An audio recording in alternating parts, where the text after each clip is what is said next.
नमस्कार साथियों, बहुत बहुत स्वागत और अभिनंदन है आप सबका इस हिंदी बस चैनल पे। साथियों, यहाँ पे आप लोग एक ही तरह के प्रश्न करते करते ऊब गए होंगे। तो यहाँ पे आज मैं आप लोगों के लिए प्रैक्टिस सेट नंबर यहाँ पे 15 है जो आप लोगों के लिए प्रस्तुत करने जा रही हूँ। साथियों, यहाँ से अब फिर एक बार अपनी तैयारी को आप देखिए और वहाँ से पुख्ता कीजिए आप अपनी तैयारी को कि यहाँ से कितने प्रश्न आपके हो रहे हैं सही। तो आज यहाँ पे थोड़ा पीडीएफ में यहाँ पे दिक्कत हो रही है, लेकिन फिर भी मैं आप लोगों को यहाँ पे पढ़ाने का प्रयास कर रही हूँ। तो यहाँ पे पहला प्रश्न लेते हैं कि कालिदास की रचना कौन सी है। यहाँ पे कालिदास की रचना रघुवंशम है। तो यह एक खंड काव्य है, एक मुक्तक काव्य है, एक गीत काव्य है, एक महाकाव्य है। क्या है? तो यहाँ पे जो कालिदास की रचना रघुवंशम है यह एक महाकाव्य के अंतर्गत आती है। किसके अंतर्गत? तो यह एक क्या है? महाकाव्य है। यहाँ पे डी आंसर आपका सही हो जाता है। आगे बढ़ते हैं कि आदिकालीन हिंदी साहित्य को सिद्ध सामंत काल किसने कहा है। तो सिद्ध सामंत काल की बात आती है तो किसने कहा है? तो यहाँ पे आपका आंसर हो जाएगा राहुल संकृत्यायन ने कहा है इसको। अगर विश्वनाथ प्रसाद मिश्र की बात आए तो इन्होंने वीर काल कहा है, जबकि डॉक्टर राम कुमार वर्मा ने इसे संधि काल या फिर चारण काल कहा है और महावीर प्रसाद द्विवेदी ने इसे बीजवपन काल कहा है।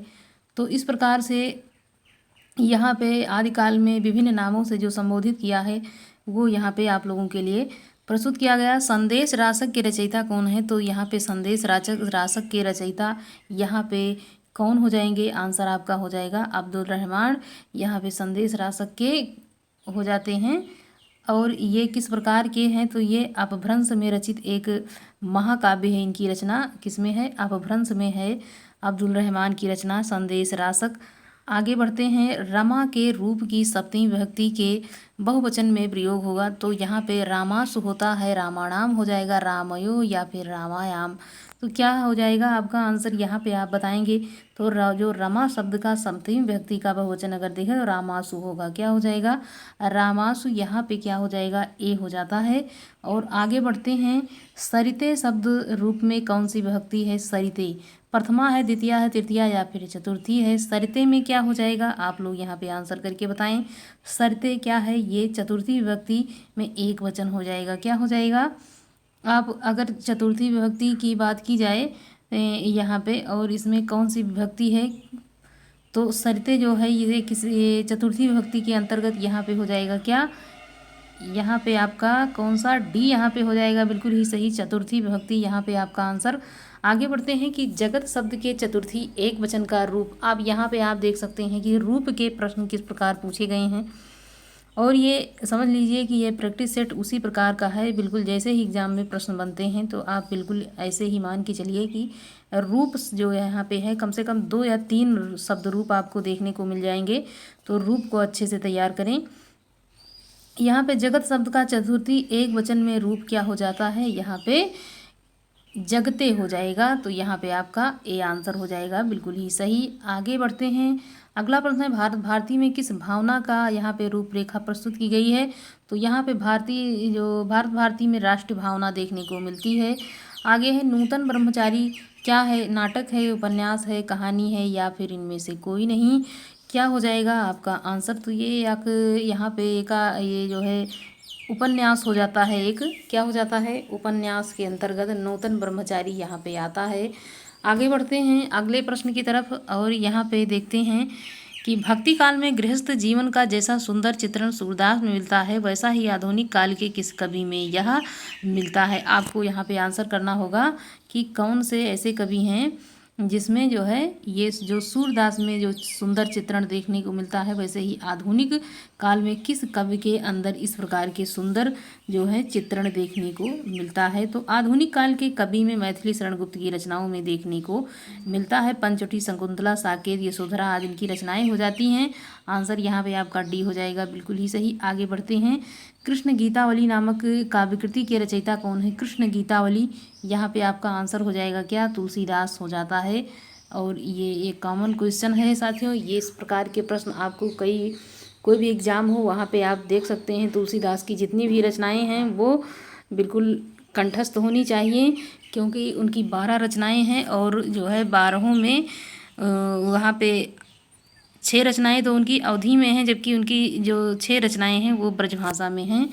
तो कौन कौन सी हैं उसको अलग अलग याद कर लेना है। संयुक्ता स्वयंवर यहाँ पे नाटक है, उपन्यास है, कहानी है, या इनमें से कोई नहीं, क्या है?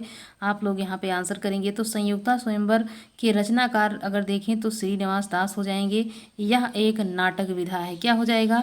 एक नाटक विधा है। साथियों, हमने नाटक के 2 जो वीडियो आप लोगों को यहाँ पे प्रस्तुत करवाए हैं, मतलब करवा चुके हैं।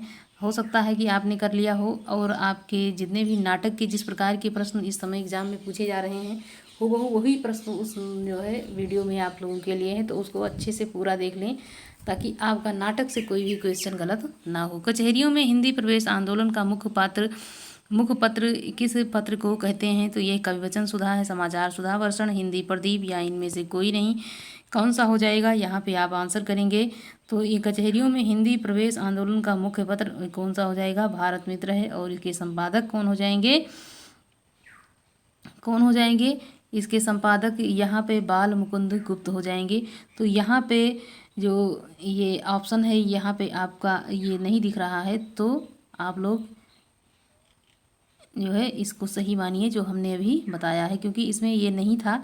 आगे बढ़ते हैं। दुलाई वाली किस विधा की रचना है? तो ये दुलाई वाली एक क्या है? ये एक कहानी हो जाती है। क्या हो जाती है? एक कहानी है। दुलाई वाली एक विधा यहाँ पे कहानी विधा है। और इसमें ये जो लेखिका है ये कौन है? बंग महिला। इनको राजेंद्र बाला घोष इनका जो नाम है। और ये 1907 में सरस्वती पत्रिका में यहाँ पे प्रकाशित हुई। आगे आगे बढ़ते हैं। जुलूस उपन्यास के लेखक कौन है? जुलूस उपन्यास के लेखक यहाँ पे फणीसन नाथ रेणु हो जाएंगे। डी आंसर आपका सही हो जाता है। कौन सा हो जाता है? डी बिल्कुल ही सही हो जाएगा। इस प्रकार से मैला आंचल भी इनका है। पलटू बाबू रोड परिकथा भी इन्हीं का उपन्यास हो जाता है। आगे बढ़ते हैं। संशय की एक रात के लेखक कौन है? तो संशय की एक रात यहाँ पे नरेश मेहता का हो जाता है।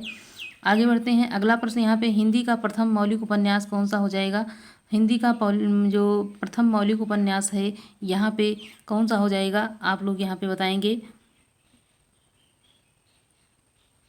ए आंसर हो जाता है यहाँ पे परीक्षा गुरु हो जाएगा। और इसके जो लेखक हैं श्रीनिवास दास हो जाएंगे। रामेण शब्द रूप में कौन सी विभक्ति है? तो रामेण में यहाँ पे कौन सी विभक्ति? तृतीया विभक्ति हो जाएगी। क्या हो जाएगी? तृतीया यहाँ पे आपका आंसर हो जाएगा। आगे बढ़ते हैं।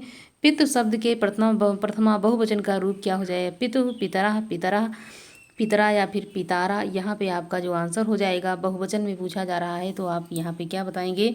आपका आंसर जो यहाँ पे सही हो जाएगा पितरा सही हो जाता है। यहाँ पे सी बिल्कुल ही सही है। आगे बढ़ते हैं अगले प्रश्न की तरफ। सूर सूर तुलसी शशि उडगन केशव दास अभी और कवि खद्दोत समझते हैं करें प्रकाश। इस पंक्ति में किस अलंकार का प्रयोग हुआ है? तो यहाँ पे किस प्रकार जो है कौन से अलंकार का प्रयोग आप यहाँ देख रहे हैं? तो इस पंक्ति में जो अलंकार हो जाएगा ये आप यहाँ पे बताएंगे।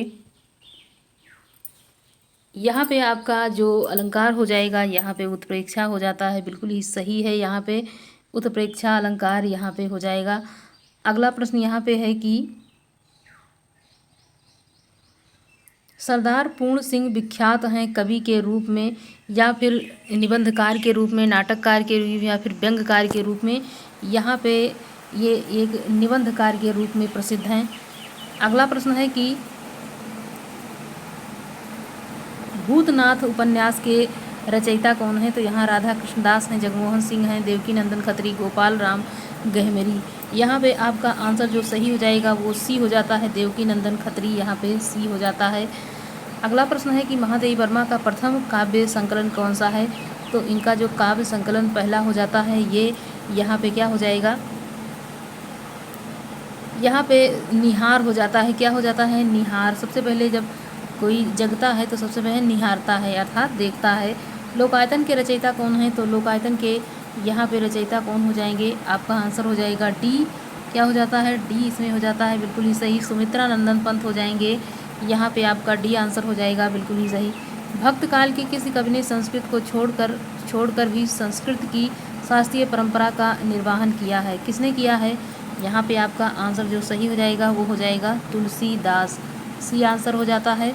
आगे बढ़ते हैं। ध्रुव चरित्र के रचयिता कौन है? ध्रुव चरित्र ये रचना काफ़ी प्रसिद्ध है। और ये लगभग हर एग्ज़ाम में प्रश्न के रूप में आ चुकी है। तो ये यहाँ पे आपका आंसर हो जाएगा कौन सा, यहाँ पे नरोत्तम दास हो जाएंगे। ध्रुव चरित और सुदामा चरित दोनों ये रचनाएं नरोत्तम दास की हैं और दोनों काफ़ी प्रसिद्ध हैं। अगला प्रश्न यहाँ पे है कि कविता के लिए खड़ी बोली के पक्ष के में आंदोलन की शुरुआत की प्रेम घन ने की, भारतेंदु ने, जगन्नाथ दास रत्नाकर या अयोध्या प्रसाद हरिओद अयोध्या प्रसाद यहाँ पे खत्री ने किया है। आप यहाँ पे जो आंसर करेंगे यहाँ पे हो जाएगा डी बिल्कुल ही सही। यहाँ पे जो कविता के लिए खड़ी बोली के पक्ष में आंदोलन की शुरुआत अयोध्या प्रसाद खत्री ने यहाँ पे की है। अगला प्रश्न है कि जगत सच्चाई सार कविता के रचयिता कौन हैं। तो जगत सच्चाई सार के रचयिता यहाँ पे श्रीधर पाठक हो जाएंगे। कौन हो जाते हैं, श्रीधर पाठक हो जाएंगे, जो कि द्विवेदी युग के कवि के रूप में प्रसिद्ध हैं। उपन्यास और कहानी का मूल अंतर है उनका आकार प्रकार, विषय निरूपण, घटना चयन, पात्रों की विविधता। तो यहाँ पे आपका जो आंसर हो जाएगा सही वो आप यहाँ पे बताएंगे। बी हो जाता है विषय निरूपण, ये यहाँ पे हो जाता है बी, आंसर आपका सही है। आगे बढ़ते हैं, निम्नलिखित में से किस लेखक को ज्ञानपीठ पुरस्कार नहीं मिला है। तो यहाँ पे आप बताएंगे कि किसको नहीं मिला है। यहाँ पे आपका आंसर जो हो जाएगा वो हो जाएगा इसमें नागा अर्जुन यहाँ पे हैं, इनको नागा अर्जुन को यहाँ पे क्या है ज्ञानपीठ पुरस्कार नहीं प्राप्त हुआ है। अगला प्रश्न है बकरी नाटक के रचयिता कौन है। बकरी नाटक यहाँ पे मोहन राकेश हैं, उपेंद्र नाथ अस्क हैं, हबीब तनवीर हैं, सर्वेश्वर दयाल सक्सेना हैं। तो बकरी नाटक के लेखक यहाँ पे हो जाएंगे सर्वेश्वर दयाल सक्सेना। तो ये नाटक की जितने भी प्रश्न हैं आप लोग यहाँ पे देख रहे हैं, कल वाली वीडियो में ये सारे प्रश्न आप लोगों के सामने प्रस्तुत किए गए हैं। तो आशा करते हैं आप लोग अपनी तैयारी को वहाँ से अच्छे से किए होंगे। निम्नलिखित में से कौन भक्ति काल के रामाश्रयी शाखा के कवि हैं। तो रामाश्रयी शाखा के कवि का नाम यहाँ पे बताना है। रामाश्रयी शाखा के यहाँ पे हो जाएंगे कौन, तुलसीदास हो जाएंगे, जबकि सूरदास, मीरा, जायसी ये सब अलग अलग शाखा के, मतलब सूरदास यहाँ पे हो जाएंगे कृष्ण भक्ति शाखा के, मीरा भाई भी कृष्ण भक्ति शाखा, जबकि यहाँ पे जो जायसी हैं ये कौन से प्रेमाश्रयी शाखा के हो जाते हैं। अगला प्रश्न यहाँ पे है निम्नलिखित वाक्यों में शुद्ध कौन सा है। मातर नीलते कृष्णा, मातारे नीलियते कृष्णा, मातुलनीयते कृष्णा, मात्रा नीलियते कृष्णा। तो यहाँ पे जो आपका आंसर सही हो जाएगा वो यहाँ पे आप बताएंगे। यहाँ पे आपका आंसर हो जाएगा सी, बिल्कुल ही सही हो जाता है यहाँ पे आपका जवाब। आगे बढ़ते हैं, अगला प्रश्न है कि मेरी जीवन प्रवाह किसकी आत्मकथा है। राहुल संकृत्यायन, वियोगी हरि, शांति प्रिय द्विवेदी या इनमें से कोई नहीं। किसकी आत्मकथा यहाँ पे हो जाती है, मेरा जीवन प्रवाह किसकी आत्मकथा है। यहाँ पे आपका आंसर हो जाएगा वियोगी हरि की ये हो जाती है मेरा जीवन प्रवाह। अगला यहाँ पे प्रश्न है कि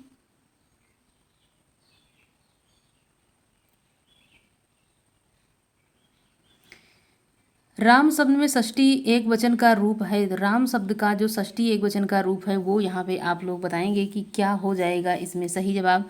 यहाँ पे आपका जो सही जवाब हो जाता है वो हो जाएगा इसमें रामस्य हो जाएगा, बी आंसर आपका सही हो जाता है। अगला प्रश्न है चक्रपाणी में समास है। चक्रपाणी तो चक्र है जिनके हाथ में, तो यहाँ पे आपका जवाब हो जाएगा ए, बिल्कुल ही सही है, बहुव्रीहि समास हो जाएगा। अगला प्रश्न है कि जननी तो जननी भई विधि सम कछु न कहाय कछु न बसाए में कौन सा अलंकार हो जाएगा। तो यहाँ पे जो आपका आंसर हो जाएगा लाटा अनुप्रास यहाँ पे हो जाता है सी। आगे बढ़ते हैं, रत्नाकर कृत गंगा अवतरण किस छंद में लिखा गया है। तो रत्नाकर कृत जो छंद है वो किसके अंतर्गत यहाँ पे चौपाई, दोहा, रोला, घनाक्षरी किस में है। यहाँ पे आपका आंसर हो जाएगा सी, रोला में ये हो जाता है। अगला प्रश्न है कि प्रेमचंद कृति इसे ब्रिटिश शासन द्वारा जब्त कर लिया गया था, वो कौन सा यहाँ पे इनका सोजे वतन है, कर्मभूमि, गबन या फिर निर्मला। तो सोजे वतन है यहाँ पे मुंशी प्रेमचंद का जो ब्रिटिश शासन द्वारा जब्त कर लिया गया था। अगला यहाँ पे प्रश्न है कि कला और बूढ़ा चांद के लेखक कौन हैं। तो कला और बूढ़ा चांद के लेखक यहाँ पे सुमित्रा नंदन पंत हो जाएंगे और इसी पे इनको साहित्य अकादमी पुरस्कार भी प्राप्त हो चुका है। ऐतिहासिक काव्य महाराणा प्रताप का महत्व किसकी रचना है, ये इनका हो जाएगा, किसका हो जाएगा। तो यहाँ पे जयशंकर प्रसाद की रचना ये हो जाती है। अगला प्रश्न है कि छीत स्वामी किस धारा के कवि हैं। छीत स्वामी किस धारा के कवि हैं। अष्टछाप के कवियों के अंतर्गत छीत स्वामी यहाँ पे आते हैं। तो ये अष्टछाप यहाँ पे अष्टछाप धारा के कवि के रूप में ये यहाँ पे हो जाएंगे। आपका आंसर यहाँ पे हो जाएगा बी। आगे बढ़ते हैं अगले प्रश्न की तरफ। तो यहाँ पे विनय पत्रिका की भाषा क्या है? आप यहाँ पे देख सकते हैं कि तुलसीदास की जो रचनाएं हैं वो 2 भाषा में हैं। तो घुमा फिरा के उनकी भाषा पे भी प्रश्न बन जाता है कि कौन सी रचना उनकी किस भाषा में है। यहाँ पे आपका जो आंसर हो जाएगा वो यहाँ पे हो जाएगा कि ये ब्रज भाषा में है। अगला प्रश्न है कि स्वच्छंदता की यहाँ पे स्वच्छंदतावाद की विशेषता नहीं है, प्रकृति परीक्षण है, प्रेम चित्रण या कथा गीत प्रयोग ब्रजभाषा में रचना। आपका जो आंसर हो जाएगा उसमें डी हो जाता है, बिल्कुल ही सही, ब्रजभाषा में रचना हो जाएगा। अगला प्रश्न है कि आनंद कादम्बिनी के संपादक थे, प्रेमघन है, भारतेंदु या फिर श्रीनिवास दास या इनमें से कोई नहीं। यहाँ पे आपका आंसर हो जाएगा बी, भारतेंदु हो जाएंगे, बिल्कुल ही सही हो जाता है, आनंद कादम्बिनी के संपादक थे। अगला यहाँ पे प्रश्न है कि नूतन ब्रह्मचारी कृति के लेखक कौन है? तो यहाँ पे श्रीनिवास दास, बाल मुकुंद गुप्त या फिर किशोरी लाल गोस्वामी या फिर बाल कृष्ण भट्ट। यहाँ पे आपका आंसर हो जाएगा कौन सा? डी हो जाएगा, बाल कृष्ण भट्ट। यहाँ पे डी आंसर आपका सही हो जाता है। अगला है नास्केतोपाख्यान के लेखक कौन है? तो यहाँ पे नास्केतोपाख्यान के जो लेखक हैं बताना है आपको। इसका सही जवाब ए हो जाएगा, यहाँ पे सदल मिश्र हो जाएंगे।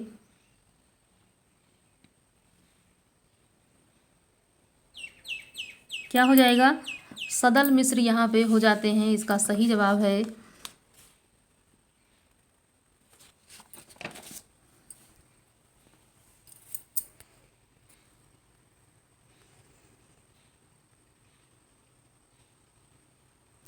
संस्कृत के 4 अध्याय किसकी रचना है? काफ़ी प्रसिद्ध रचना के रूप में हम इसे पाते हैं।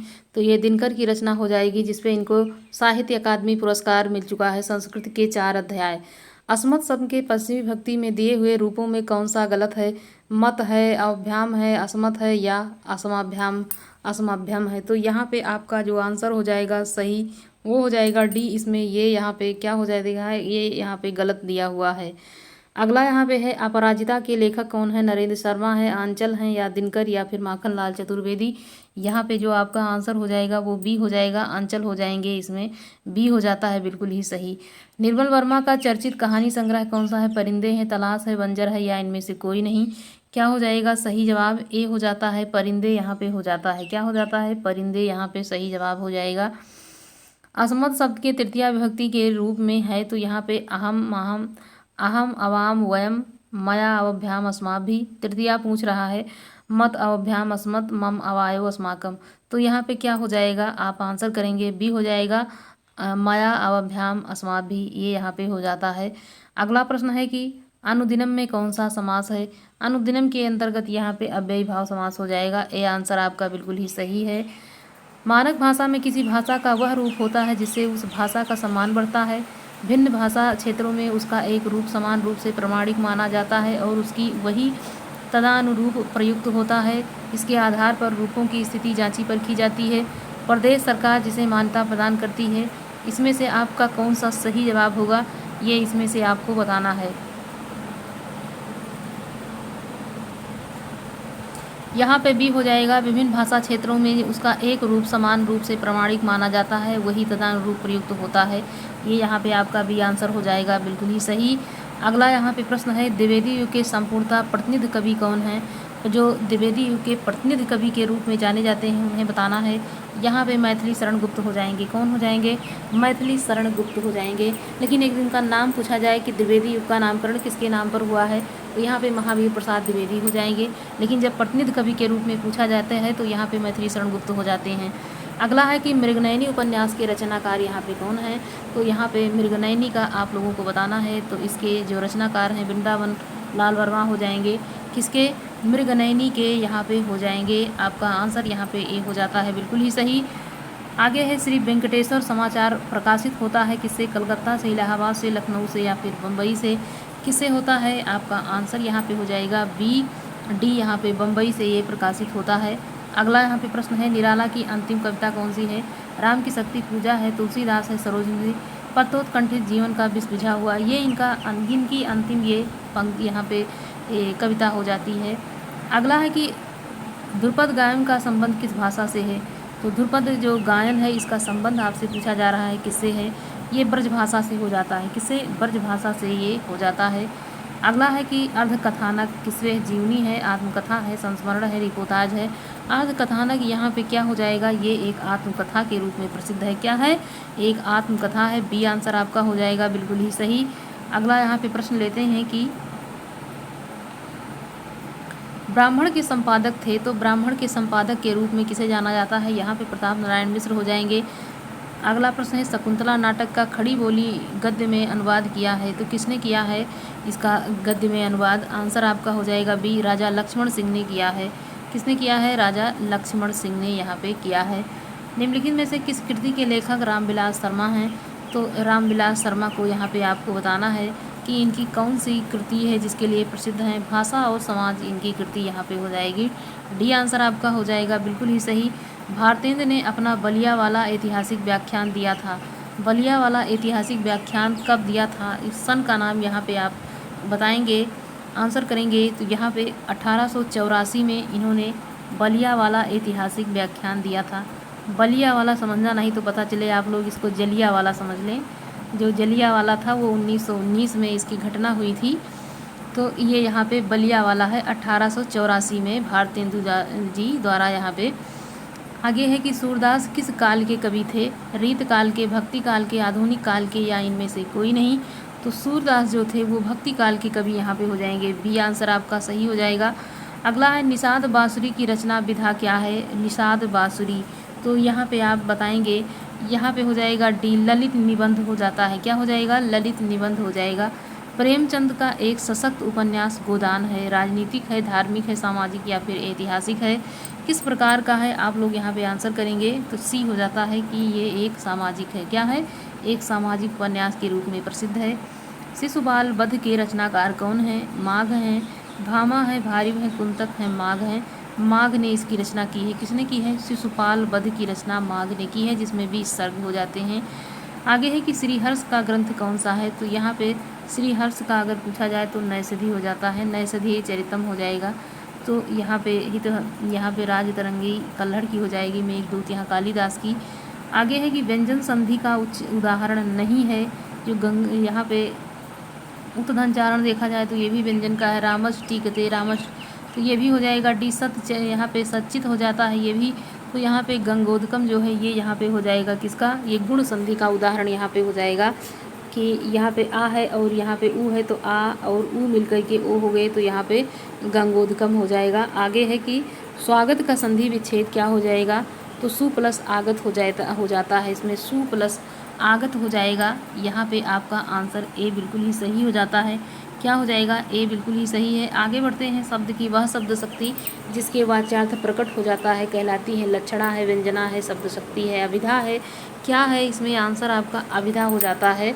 तो यहाँ पे डी आंसर आपका सही हो जाएगा। अगला है सही युग्म चिन्हित कीजिए, तो यहाँ पे वैदर्भी है, माधुर्य है, गौड़ी माधुर्य है, पांचाली ओज गौड़ी प्रसाद, तो क्या हो जाएगा आपका आंसर यहाँ पे ए हो जाएगा। क्या, ए हो जाएगा, वैदर्भी माधुरी हो जाता है। घनानंद की कृतियाँ किस भाषा में हैं, घनानंद की जो कृति है पूछा जा रहा है किस में है, तो ब्रज में है, अवधी में है, या फिर खड़ी बोली या मैथिली में है। तो घनानंद नहीं, जितने भी रीतकाल के कवि हैं उन सब लोगों की रचनाएं लगभग यहाँ ब्रज भाषा में ही देखने को मिलती हैं। तो आप लोग ये मान के चलिए कि ब्रज भाषा में किसी भी कवि क्या, यदि यहाँ पे भाषा पूछी जाती है कि किस कवि ने किस भाषा में रचना की है और भी रीत काल के, तो यहाँ पे आपको आँख मूंद करके ब्रजभाषा में लगा देना है। तो साथियों, यहाँ पे आप लोग प्रैक्टिस सेट नंबर 15 यहाँ पे हल कर रहे थे, तो यहाँ पे आप देखिए कि आपके कितने प्रश्न इसमें से बिल्कुल ही सही जा रहे हैं, क्योंकि मिले जुले वही प्रश्न हैं जो कि परीक्षा की दृष्टि से काफ़ी महत्वपूर्ण है।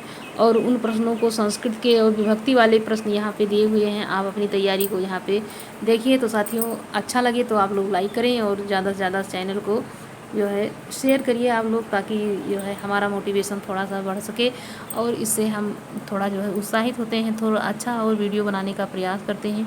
तो साथियों, धन्यवाद, मिलते हैं किसी अगले वीडियो में, तब तक के लिए जय हिंद, जय भारत।